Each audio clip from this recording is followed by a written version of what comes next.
Police को हफीज साहब की डेड बॉडी मिल गई।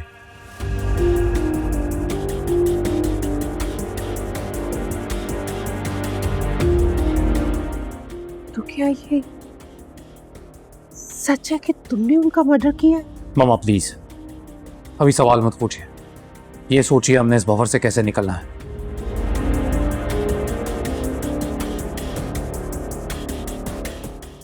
आपकी वजह से ना निशाना अब मेरी गर्दन पे है। मेरी वजह से? तो किसने आपको ये कमाल का आइडिया दिया था कि आप आमिर से कहें कि वो मेरे फार्म हाउस पे जाके छुप जाए? लेकिन मैंने उसे नहीं कहा है और मेरा तो उससे कोई रास्ता ही नहीं है। व्हाट? तो फिर उसका फोन मेरे फार्म हाउस पे कैसे पहुंचा?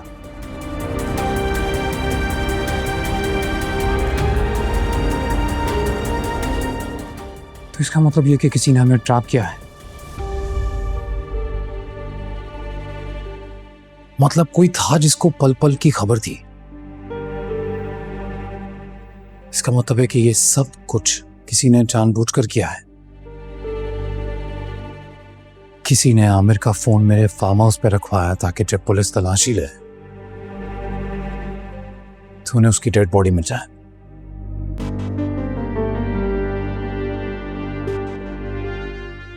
तो मतलब ऑल दिस टाइम इस सब के पीछे कोई था। और ये कोई और नहीं है मामा, ये वही है जो कब से मुझे बर्बाद करने की कोशिश कर रहा है।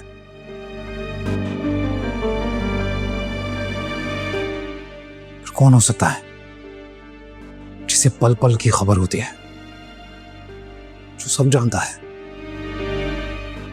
कौन हो सकता है?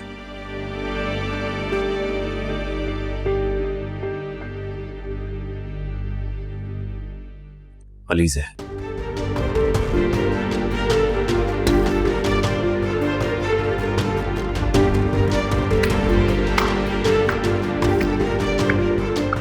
क्या बात है, क्या बात है आप दोनों की। अपने मकसद को हासिल करने के लिए इतना गिर गई हैं आप कि आपने अपने बेटे को ही बर्बाद कर दिया।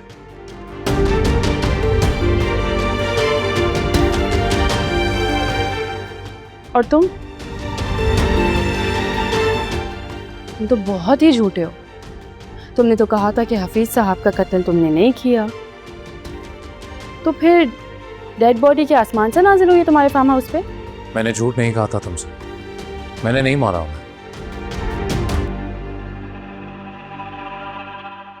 एक्चुअली मेरा एक नौकर है, फार्म हाउस पे होता है, थोड़ा सरफिरा सा है, उसका कोई प्रॉब्लम था हफीज साहब के साथ तो उसने मार दिया। अच्छा, तुम्हारे ही फार्म हाउस पे तुम्हारे ही मुलाजिम ने मार दिया उसको? अच्छी स्टोरी है ये, पुलिस आएगी ना अभी उनको सुनाना। श्योर। क्योंकि मैं तो सच जानती हूँ। एक बात बताओ, तुम अपने काम से काम नहीं रख सकती? ये टांग ना कहीं और जाके अड़ाओ, मेरे मामलात में नहीं। बहुत शातिर हो तुम, लेकिन तुम एक बात भूल गए। इंसान चाहे जितना भी शातिर हो ना, कोई ना कोई सबूत छोड़ ही देता है। और तुमने तो पूरी की पूरी बॉडी ही छोड़ दी।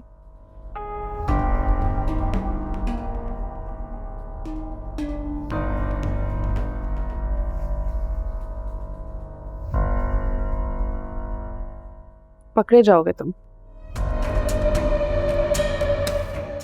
गलतफहमी है तुम्हारी, मैं सिकंदर हूं, पकड़ा नहीं जाता। यहाँ नहीं तो क्या हुआ, अल्लाह की अदालत में जरूर पकड़े जाओगे।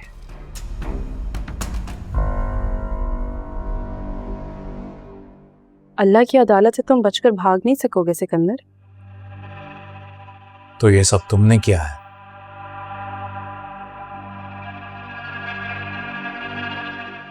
तुम थी इस सब के पीछे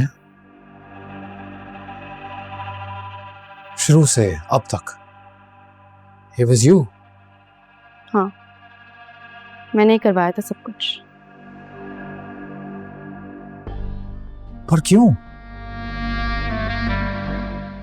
तुम्हें बर्बाद करना चाहती हूँ इसीलिए। मैं जान सकता हूं कि तुम मुझे क्यों बर्बाद करना चाहती हो, और तुम हो कौन? असलियत क्या है तुम्हारी, बताओ।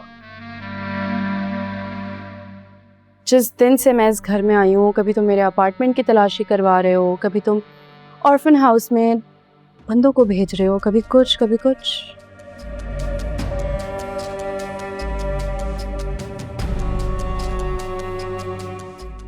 तुम्हें क्या लगा मैं बेवकूफ हूँ?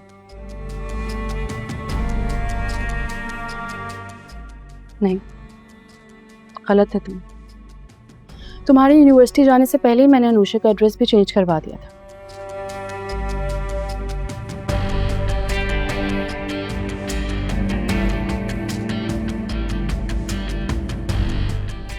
सिकंदर, तुम्हारी हर मूव से वाकिफ थी मैं।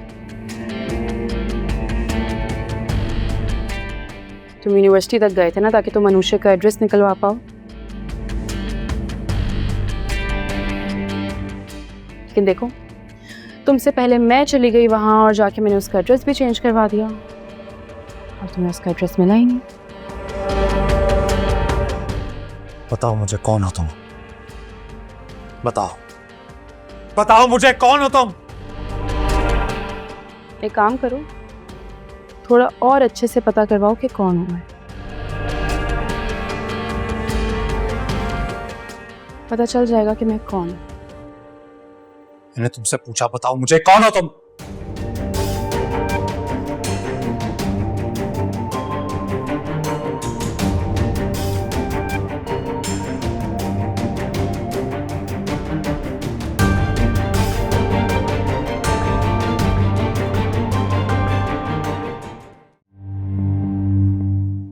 ले आओ ले आओ।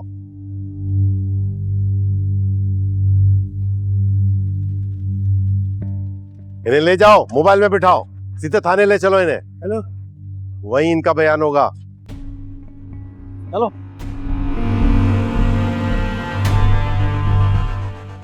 अभी जाए मोबाइल में बैठे, बंद गिरे।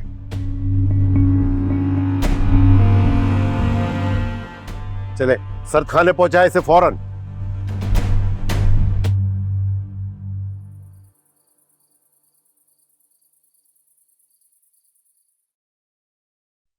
क्या बात है? कहाँ घूम रही है इस वक्त? तुम्हारे शौहर को वार्न करने गई थी। क्या मतलब? अरे भाई, मतलब ये कि जो कुछ तुम दोनों ने मिलकर किया है, सजा काटने का टाइम आ गया, तैयारी पकड़ो। एक तो तुम हर वक्त गोल मोल बातें करती रहती हो, क्या कैसी सजा? कहना ये चाह रही हूँ कि बर्बादी का टाइम आ गया तुम दोनों की। क्या बकवास कर रही हो? हाँ, सीरियसली, अनुषा के साथ जो तुम दोनों ने किया है ना, उसकी सजा होगी। सिर्फ अनुषा नहीं मरी है, सिकंदर का बच्चा भी मरा है। सजा मिलेगी, मकफात होगा। सजा यहां ना सही तो अल्लाह की अदालत में जरूर मिलेगी। एक बात तो बताओ, क्या लगती क्या है वो तुम्हारे? तुम्हें क्यों हर वक्त उसकी इतनी फिक्र लगी रहती है? अनुषा से मेरा जो भी ताल्लुक था वो तुम्हारा शौहर तुम्हें बताएगा, बल्कि सबको बताएगा। सब्र रखो।